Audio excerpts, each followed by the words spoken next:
ओम शांति 24/1/2023 आज की मुरली चिंतन। ये संगम युग है जब आत्मा और परमात्मा का संगम अर्थात मेला होता है। सच्चा प्रीतम, सच्चा प्रीतम, सच्चा बाप, सच्चा टीचर, सच्चा सतगुरु सभी का प्रीतम एक ही बार आकर बच्चों को सत्य ज्ञान दे सत्य बोलना सिखाते हैं। उन बच्चों की अवस्था बहुत फर्स्ट क्लास रहती है जिनकी बुद्धि में रहता है ये सब कुछ बाबा का है और हर कदम पर बाबा की श्रीमत लेते हैं। मुरली सुनते समय उन बच्चों को अपार सुख भासता है, सुख महसूस होता है जो ये समझते हैं हम शिव बाबा की मुरली सुनते हैं। शिव बाबा ये मुरली हमें ब्रह्मातन से सुना रहे हैं और मोस्ट बिलव्ड बाबा हमें सदा सुखी मनुष्य से देवता बनाने के लिए मुरली सुना रहे हैं। शिव बाबा के आने और जाने के बीच के समय को संगम युग कहा जाता है। शिव बाबा कल्प में सिर्फ एक ही बार आते हैं, बाकी आत्माएं बहुत बार जन्म मरण में आती हैं। सतगुरु सिर्फ एक शिव बाबा है, बाकी गुरु अनेक है। बाकी गुरुओं को सतगुरु इसलिए नहीं कहते क्योंकि वह सत्य नहीं बोलते हैं, वह सत्य परमात्मा को नहीं जानते हैं। जब शिव बाबा आते हैं, जब उनका जन्म होता है, तब से शिव बाबा राजयोग सिखलाना शुरू करते हैं। फिर जब सिखाकर पूरा करते हैं तब ये पतित दुनिया विनाश को पाती है और फिर शिव बाबा चले जाते हैं। शिव बाबा खुद ये बातें बताते हैं, शास्त्रों में ये बातें नहीं हैं। इस वक्त ये सारी सृष्टि रावण का रहने का स्थान लंका है अर्थात शोक वाटिका है।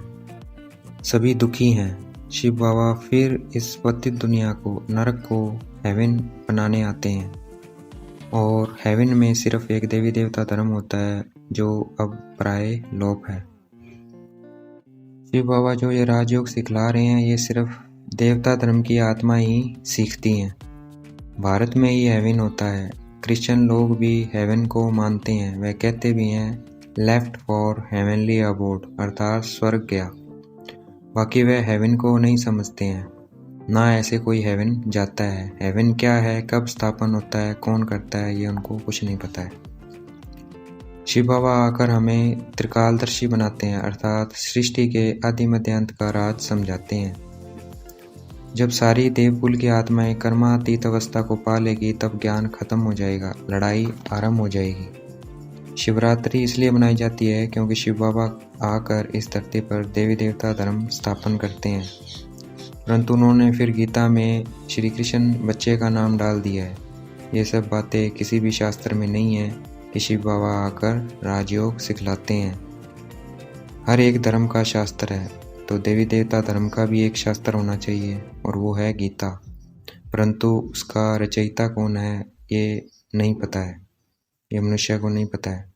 नाम शरीर को मिलता है, आत्मा का कोई नाम नहीं है। आत्मा 84 जन्म लेती है, हर जन्म में नाम रूप देश काल सब बदल जाता है।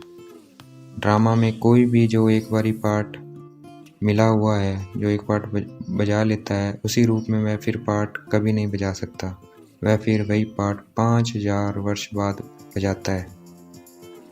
किसको कहाँ जन्म मिलेगा कर्मों अनुसार, किसको कहाँ जन्म मिलेगा कर्मों अनुसार, ये ड्रामा में पहले से ही नूंद है, नया कुछ नहीं बनता है। हमें अब शिव बाबा को याद करना है क्योंकि शिव बाबा से वर्षा पाना है।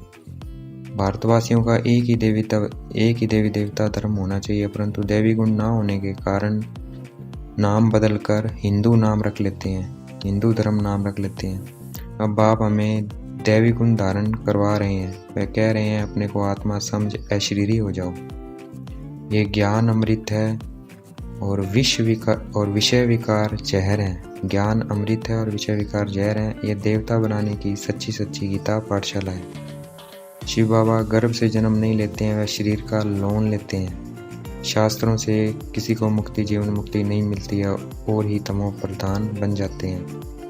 माया विघन बहुत डालती है,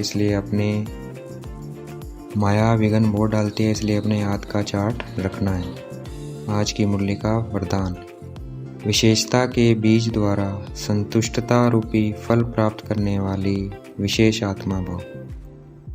जितना हम अपने अंदर विशेषता लाते जाएंगे तो उस द्वारा क्या होगी, हमें संतुष्टता प्राप्त होगी और हम क्या बन जाएंगे, एक विशेष आत्मा बन जाएंगे।